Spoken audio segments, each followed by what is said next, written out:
Jubilito TV Official. So yun. Yan yung mga kabagis. This is Jubilito TV Official at eto na naman pumuli ang isang edisyon ng ating reaction video mga kalingap at kabagis. No?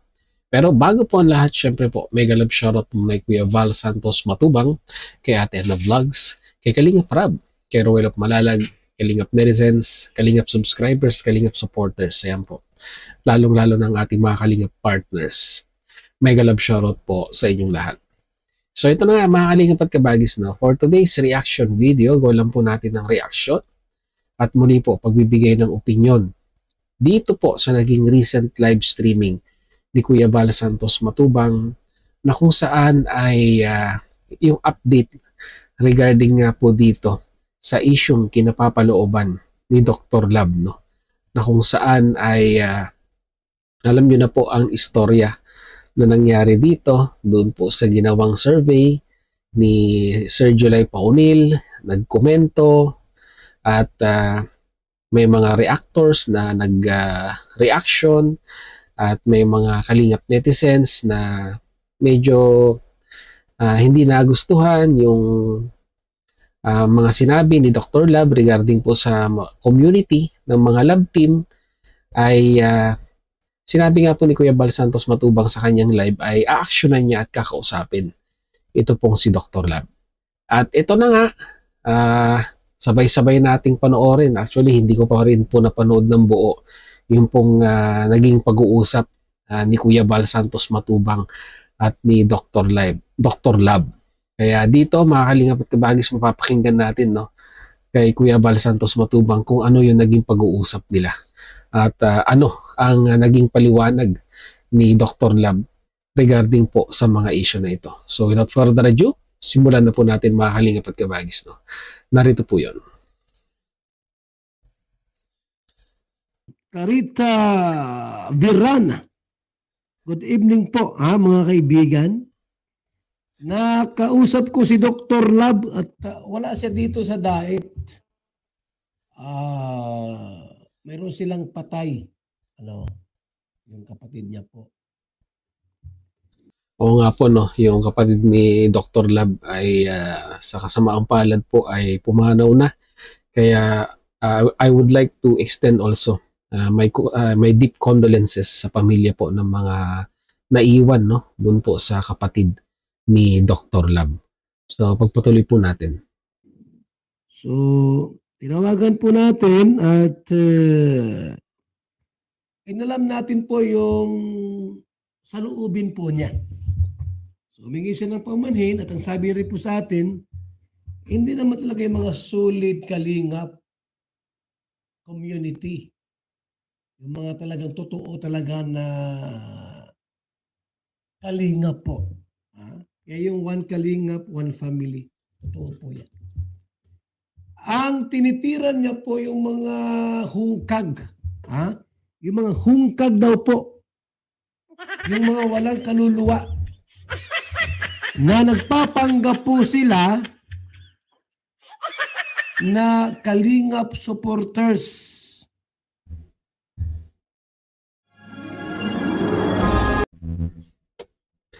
May ads. Skip ads. Ayan. Mga Rosel supporters, IDC supporters, lahat na po. Yung mga... Pero bear in mind, no, mga kalingap at kabagis, no, doon po sa naunang live ni Dr. Lab ay nabanggit niya po ang lahat ng lab team. Ang Biancy, ang Edsy, ang Danjoy. Pero bukod tangi po, no, na hindi niya po nabanggit, no. Hindi ko lang po alam kung nakalimutan niya, pero hindi niya po nabanggit yung community ng Rochelle at that time. Kaya nga po, sa tingin ko po, yung ibang mangilan-ngilang mga members ng community po ng Rochelle ang talagang nagre-react dito. At ganun din naman ang sinabi ni Sangkay Lons dun sa kanyang reaction video nitong mga nakaraang araw, na kung saan ay bukod tangi nga pong yung Rochelle community ang hindi nabanggit ni Dr. Lab, na may mga nagsasabi nga po sa comment section na yun po yung kanyang pinatatamaan, no? So malayong malayo po dito sa naging pag-uusap nila ni Kuya Bal, dahil nga po sabi ni Kuya Bal ay yung mga hungkag. O di ba? Hindi ko po alam kung anong terminology po yun, pero pag titignan po natin, parang ang lumalabas ay mga, sabihin na nating mapagbalat kayong miyembro ng mga lab team. Yung hindi daw po talaga pusong kalingap, no? Nagpupusong kalingap lang daw po sila. Kumbaga mga hunyango, yun po yung gustong iparating ni Dr. Lab dito. Doon niya po gustong i-address yung pong panawagang iyon. So pagpatuloy natin. Mga tiwali, yung mga tiwali. Hindi mga tunay ang sabi niya. Hindi man yung Kuya Bal yung mga solid Rochelle o solid kalingap ang aking binabanatan dito. Yung mga hungkag. Yung mga dati pong nasa komunidad, dati nasa community po, sa ibang komunidad na lumipat sa kalingap at nagpapanggap na Rochelle supporters o kalingap supporters. Yun ang kanyang binabanatan, sabi niya. Ang quad lang po kasi dito, ang nakikita ko pong naging malabo, no, at hindi naging malinaw sa naging live ni Dr. Lab ay hindi po siya nagbanggit ng pangalan ng grupo or hindi po talagang na-pinpoint kung sino man talaga yung gusto niyang paringgan dito po sa mga sinabi niya sa kanyang mga live streaming, no. So talagang magiging malaking kwan po ito. Magiging malaking katanungan po ito sa mga community na bakit ganun, di ba? Bakit parang ang napipinpoint ay parang iisang community lamang, no? So pagpatuloy po natin. Ba't ko naman daw, ba't ko pabanatan yung mga hindi, yung mga tunay? Mali yun. Ang tinitira ko dito yung mga hungkag. Ang mga plastic daw po sila. Ibig sabihin po, mga kaibigan, yung tirada niya po hindi para sa inyo. Pero kung nasaktan kayo, ang sabi niya, kung nasaktan kayo, ihungkag kayo. Hindi ka tunay na kalingap. O supporters ng ibang lab team. May tama. May tama si Dr. Lab, mga kaibigan. Kasi dito po sa kanyang live po at content, wala man siyang pinangalan ng community or lab team. Kasi nga, kahit saan daw po mayroong mga hungkag. At sa Jumcar, may mga hungkag dyan na nagpapanggap na supporters. Pero hindi raw po yan tunay na kalingap supporters. But bear in mind, no, mga kalingap at kabagis, no, yung po kasing mga ibang sumusuporta sa mga lab team ay talagang hindi po may iwasang masaktan din po ang kanilang damdamin. Lalong-lalo na po yung pag yung mga ginamit na salita, no, against sa kanila ay talagang masasabi po nating nakakasakit naman po talaga ng damdamin, no. Dahil kahit pagbalik-balik ta rin po natin yung senaryo, yung sitwasyon, mapakwan man, sabihin man nating balat sibuyas na supporters ng mga lab team, ay by the end of the day, ay sumusuporta pa rin po yan, di ba? Sinusuportahan pa rin po nila yung mga lab team, no, ng Team Kalingap, no. So, hindi po maiiwasan na masaktan dahil unang-una po sa lahat, syempre, tao po yan, di ba? Tao po yan na nakakaramdam din po ng sakit pag meron pong mga binibitawang hindi maganda. Lalo na po pag yung mga supporters na yun ay kumbaga parang naging parte na ng kanilang buhay yung panonood ng lab team, no? Kumbaga, yun na po yung nakakapagpasaya, nakakapagpatanggal ng stress sa kanila sa araw-araw, tapos makakarinig ka ng mga hindi magagandang salita or although sabihin man nating pabiro, pero syempre po, no, sa mga ibang viewers ay hindi po talaga tanggap. Hindi naman po natin masasabing dapat iisa lang po ang nararamdaman ng mga viewers in regards sa mga bashing. Pero bawat tao, bawat individual ay may kanya-kanya pong pamamaraan kung paano po nila tatanggapin yung pong mga hindi magagandang salita na yan. Merong mga taong kayang i-tolerate at meron din naman mga taong hindi po or mababa po yung tolerance in regard po no, sa pagtanggap ng mga issue, lalo na po pag mga negative ika nga. So pagpatuloy natin. Yun daw po ang kanyang tinitira. Sabi niya, sa tawag namin, usap kami, huwag silang masaktan. Kung hindi sila yun. May tama. May tama naman po si Dr. Love, mga kaibigan, dun sa kanyang pinagsasabi. Kung hindi ka naman yun, kung hindi ikaw yun, huwag kang masaktan. Ha? Kasi maraming mga nakikihalubilo ay nakikigrupo. Yung tunay talagang supporters, mga die-hard supporters, iba naman mga plastic daw po, mga plastic yung iba. So huwag kayong masaktan po kung hindi kayo yun. Tama din po yung sinabi ni Dr. Lab, no? Huwag kayong masaktan kung hindi naman ikaw yun ang kanyang pinaparinggan. Kaya dito gusto kong i-highlight no, yung isang community ng Jomcarl. Yung Jomcarl 18, mga kalingap at kabagis no.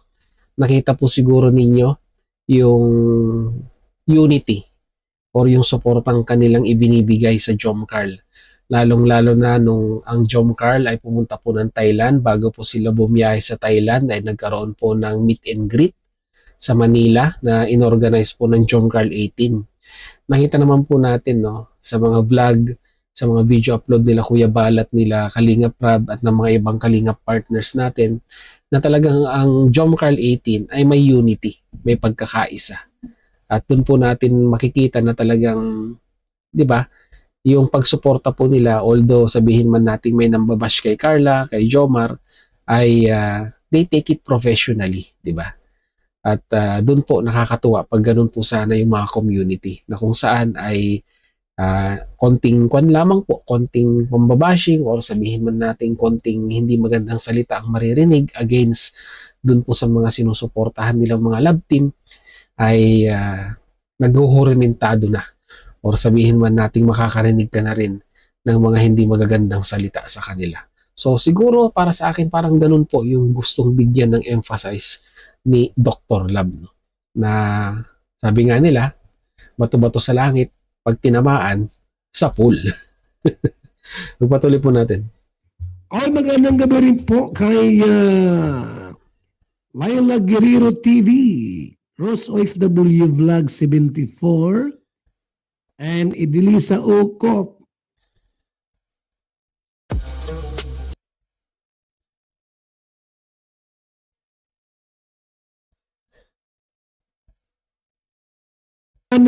Good evening, and also kay Billionis Mix Vlog Katano.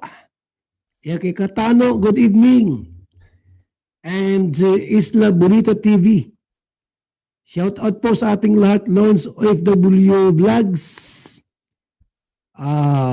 Nanette Baybayon, at kay Baby Barito. Ay, sa ating lahat po, isang mapagpalang araw sa ating lahat. Sabi ko sa mga vlogger natin dito, yung mga kasama tang vlogger, iba na noon, iba ngayon. Noon, iba ngayon. Noon, bawal ang BTS, di ba? No, tama. Bawal po ang BTS noon, pero ngayon,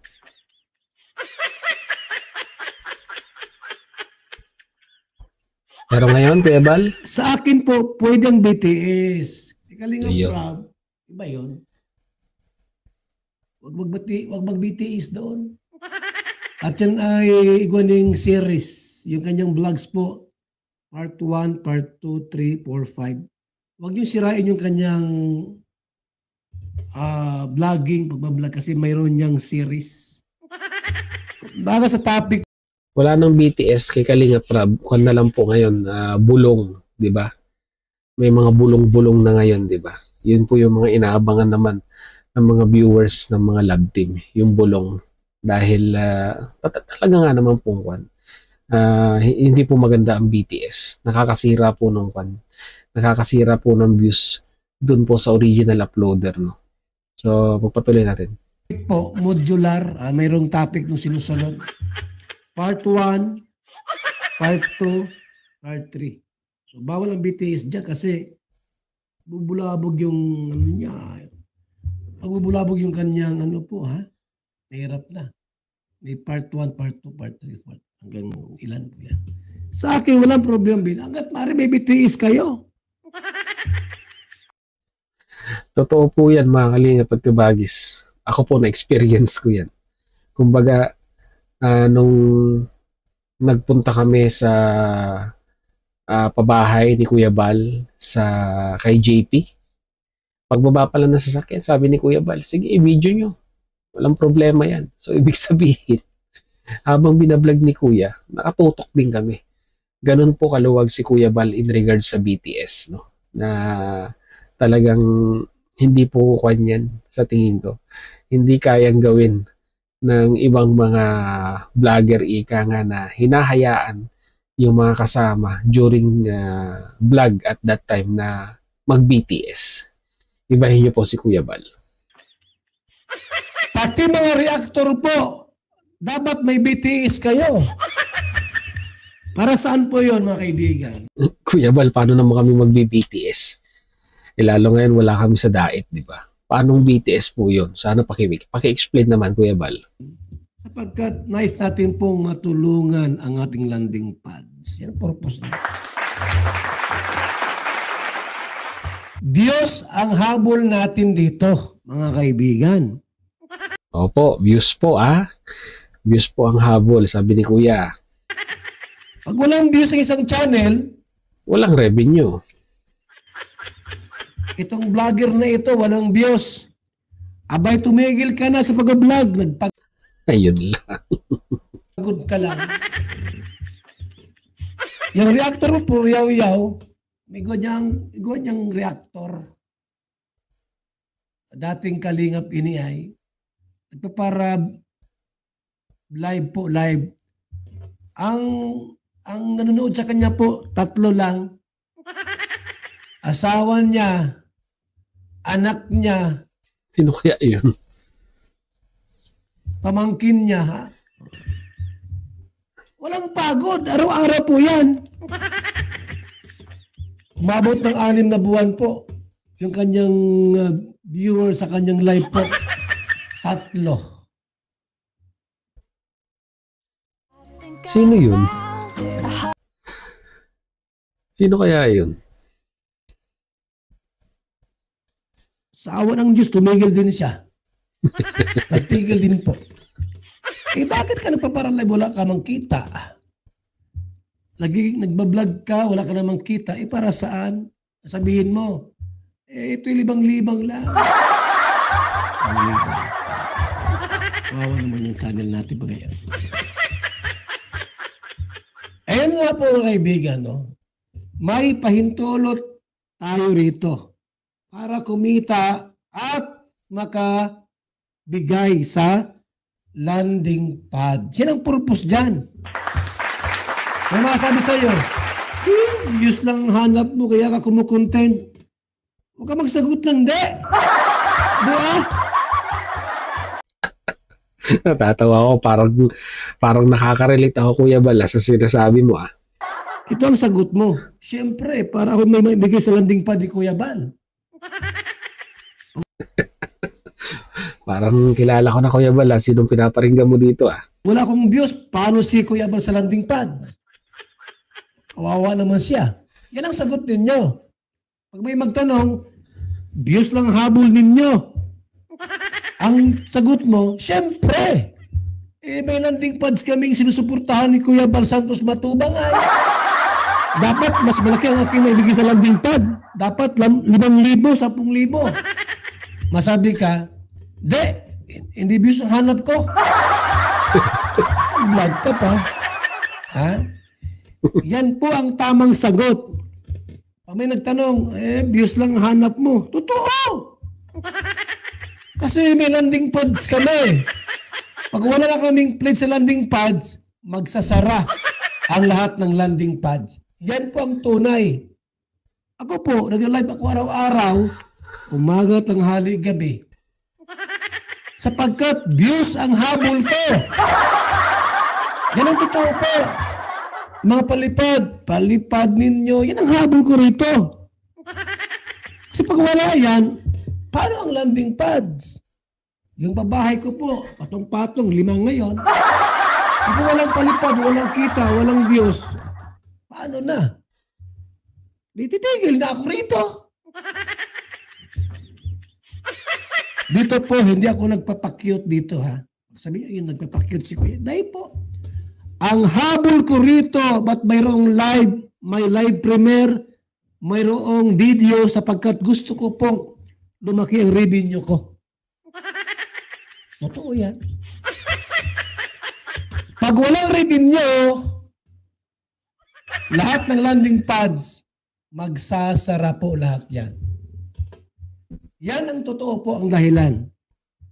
Kung wala ka namang plate sa landing pads, huwag ka na magdahilan. Huwag mo na sabihin na nagpagod ka lang. Kaya maganda po na may pledge sa landing pad. Tulad niyan. Ang laki ng pledge ni ano.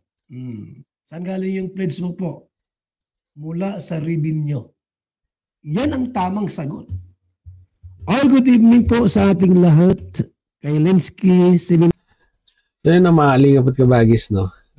Napakinggan natin. Tuwa naman ako sa bandang huling banat ni Kuya Bal. Napakinggan po natin, no, yung sinabi ni Kuya Bal na naging pag-uusap nila ni Dr. Lab regarding nga po dito sa kung sino po talaga yung kanyang pinatatamaan, no, sa kanyang mga live streaming, no. So, sabi, yung mga hungkag, hindi ko po alam ano ibig sabihin ng hungkag. Comment nyo nga po sa ating comment section kung ano pong ibig sabihin ng hungkag, no. At pangalawa, binanggit niya rin regarding sa mga reactors, mga content creators, mga Kalingap partners na talagang yun po ang habol, no? Yung pong views, di ba? Kaya wag na po daw tayong wag na po daw tayong magpaka-kwan dito, magpaka-impokrito, di ba? Na lahat po ng content creator ay views daw po ang habol, which is I naman po, no? I agree naman po dun sa sinabi ni Kuya Bal, no? 'Di ba? Bakit nga po ba tayo nag-YouTube, 'di ba? Bakit po ba tayo gumawa ng ating channel?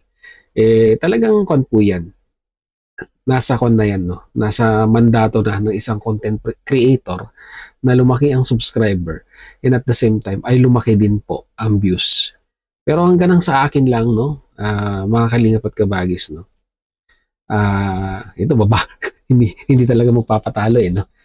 Hindi siguro po may mga circumstances din mga Kalingap at Kabagis na kung talagang ka yung pagsuporta mo ay talagang nandoon, di ba? Kumbaga sabihin na nating secondary ika nga. Meron tayong primary na trabaho at secondary po yung pag-YouTube natin. So which means mga Kalingap at Kabagis, no. Kung talagang yung pagsuporta mo ay nandyan, meron nga mga ibang supporters dyan, wala namang mga channel, di ba? Pero sumusuporta sila. So, ibig sabihin, secondary being a content creator at primary na tumutupad bilang isang dahil may trabaho tayo, di ba? So, ang ibig ko po sabihin, mga Kalingap at Kabagis, debatable, ika nga, yung pagiging isang content creator na ang tanging habol lamang po ay views. Dahil alam naman po natin yan na pag isa kang content creator na medyo malaki na po ang community mo, syempre po pag nag-upload ka ng video ay talagang po, may views at may talaga, revenue na papasok. No? At kung may trabaho ka naman at at the same time YouTuber ka, it is a blessing, ika nga. Dahil, di ba, minsan, ang pagiging YouTuber ay isang passive income, no? Na kung saan yung mga ipinuhunan mo mga videos mula noong nag-content creator ka, ay nag-generate ng revenue. Di ba? So, yun lang, mga Kalingap at Kabagis ang natin, ang gusto nating dito. Bigyan ng emphasis, no? Sa naging live streaming ni Kuya Bal Santos Matubang. So, yun, mga Kalingap at Kabagis, no? Maraming salamat na lamang po dahil hanggang sa dulo po ng ating reaction video ngayong araw na ito ay nasamahan niyo po muli si Jubilito TV Official. At muli po, nagpapalala po ang inyong host sa mga hindi po nakasubscribe sa channel ni Kuya Vala Santos Matubang at The Vlogs, Kalinga Prab, Royal of Malalag. Supportahan po natin kanilang mga YouTube channel. And at the same time, muli po, naglalambing din po ang inyong host sa mga hindi po nakasubscribe sa channel ni Jubilito TV Official.